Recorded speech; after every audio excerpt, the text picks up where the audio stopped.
Yinka.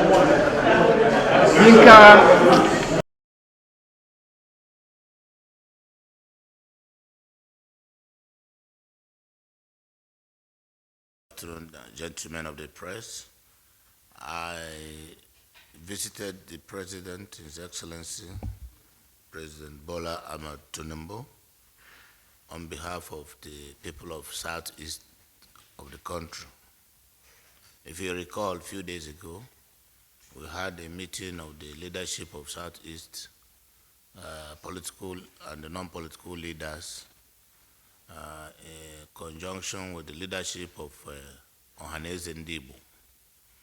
And among the resolutions from that meeting was to visit Mr. President to support and intervene in our resolve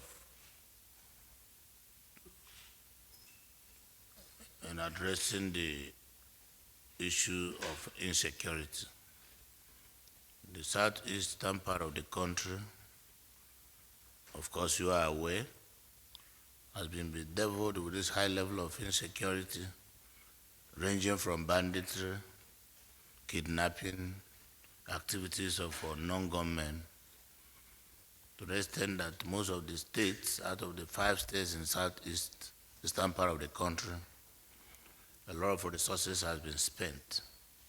Community efforts have been invested. Yet, the problem seems not to be abating. So the leadership of the zone met and agreed that working with the Forum of Governors from Southeast, that we will come to Mr. President to formally request his intervention and additional support from federal government to ensure that there is peace in the southeastern part of the country. The people of Southeast believe in the unity of the country, and as an integral part of the Nigerian project, also needs serious attention in terms of provision of security for our people to go about their businesses. East, we've seen what we have also witnessed for the period under review, and we're only coming to call on the President to address the problem so there will be peace in the Southeast. Well, this is not the first time we are coming to the presidential villa as a group, but under the current administration of President Ahmed Bola Tinubu, that is barely 60 days old, we are also coming to renew the request and to also draw his attention to some peculiarities in the Southeast that will require federal government attention. The situation in the Southeast is not as simple as some people think. There is no government directive for sit at home, neither local government directive, nor any state, nor the zone. But the situation is that because of the indiscriminate killing of people and the high level of insecurity, our people are so afraid to come out, not only because there is any sit-at-home order, but it's perception management that we are trying to do. So there is too much fear into the people that otherwise how can non-state actors give sit-at-home order and it will be obeyed? People are scared. People are afraid because of what they have seen in the past. So, and nobody wants to die, neither me nor anybody. So that is why the moment federal government comes in to step up very high security measures to manage the situation, the sense of security will come back to the citizenry and they will be able to go about their businesses. And the nature of the country, we are running a federation where security is in the exclusive list. So the subnationals have never been empowered under the Constitution to manage security. All we do is complementary contribution by way of gathering intelligence to the federal government, supporting security agencies, sometimes with a local vigilante arrangement, which is a community effort. but security is entirely in the hands of federal government to manage in Nigeria.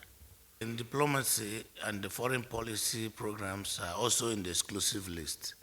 And we, worried by the level of insecurity in the region and the contributions of some people within and outside the country, federal government still remains the only platform that can address both the foreign and local content contributory to these problems. Well, in the first place, we have only one united Nigeria, and we are running a federation. Like the other gentleman asked, we have activities at the subnational level, and we have activities at the federal government level. And 1999 Constitution as amended provided and accommodated some issues and projects exclusively for federal government to handle, security being one of them. The second thing is that whereas we as governors are called chief security officers at the subnational level, we rely solely on the security logistics and equipments and services provided by federal government under the doctrine of federation. So we are only federating units.